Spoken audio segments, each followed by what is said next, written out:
हरभरा पिकावरील मर रोगाची नियंत्रणासाठी काय उपाययोजना कराव्यात? आतापर्यंत हरभरा पिकासाठी आपण ज्या काही उपाययोजना करत होतो याच्यामध्ये carbendazim plus thiram, carboxin plus Vitavax power ज्याला म्हणतो आपण, कार्बोक्सिल प्लस थायरम हे बुरशीनाशक आपण वापरत होतो. पण अलीकडेच हे जे CIP लेबल क्लेम आहे याच्यानुसार आणि जे शेतकऱ्याच्या शेतामध्ये पण आपल्याला इफेक्टिव्ह दिसते याच्यामध्ये एक बुरशीनाशक आहे फ्लोक्लोराज प्लस टेबुकोनाझोल. हे जे फ्लोक्लोराज आहे हे 5.7 आहे आणि टेबुकोनाझोल आहे ते 1.4 आहे. तर हे फक्त 3 मिली 10 किलो बियाण्यासाठी लावायचं. हे जर बुरशीनाशक नसेल तर दुसरं बुरशीनाशक बाजारात उपलब्ध आहे ज्याच्यामध्ये टेबुकोनाझोल प्लस झायनेम आहे. याचं सुद्धा प्रमाण जे आहे हे आहे 4 मिली प्रति किलो बियाणं.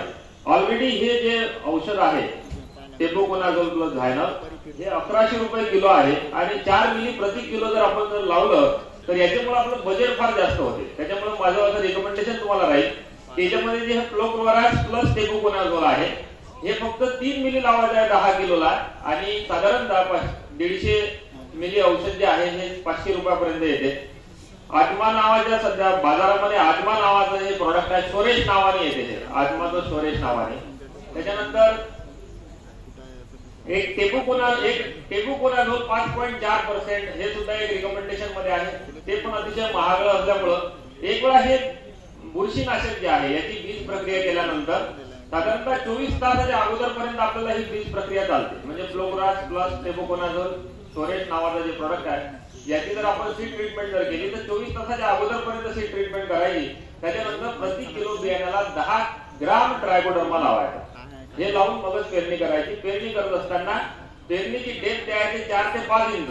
या इंची प्रमाणे जर आपण या डेप्थ मध्ये जर पेरलं तर आपल्याला मळ नुसतं मरच नाही तर मूळकुजव्या जो स्क्लेरोशियल रॉट होतो किंवा रायझोस्टोनिया रॉट होतो याचा सुद्धा प्रादुर्भाव तुम्हाला जाणवणार नाही. ज्या ठिकाणी वारंवार जर आपल्याला दिसत असेल किंवा आपल्याला दुसरा पर्याय नसतो की आपण दरवर्षी हरभराच लावतो तर अशा ठिकाणी जो बाधित क्षेत्र असेल त्या ठिकाणी ट्रायकोडर्मा 200 किलो शेणखतामध्ये 2 किलो ट्रायकोडर्मा किंवा 100 किलो शेणखतामध्ये जे शक्य असेल ते. पण हा जो काही शेणखत ज्या काही आपण वापरतो आहे ते कुजलेलं असलं पाहिजे.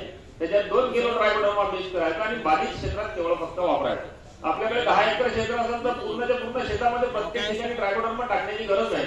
काही असा पार्ट असतो आपल्या शेतामध्ये लो लेईंग असतो किंवा काही ठिकाणी जास्त बारीक अशा ठिकाणी फक्त 2 किलो ट्रायकोडर्मा 100 किलो शेणखतात मिक्स करून आपण जर वापरला तर आपल्या शेतामध्ये हा जो हरभऱ्यामधला जो मर आहे हा निश्चितच कमी करता येईल. धन्यवाद.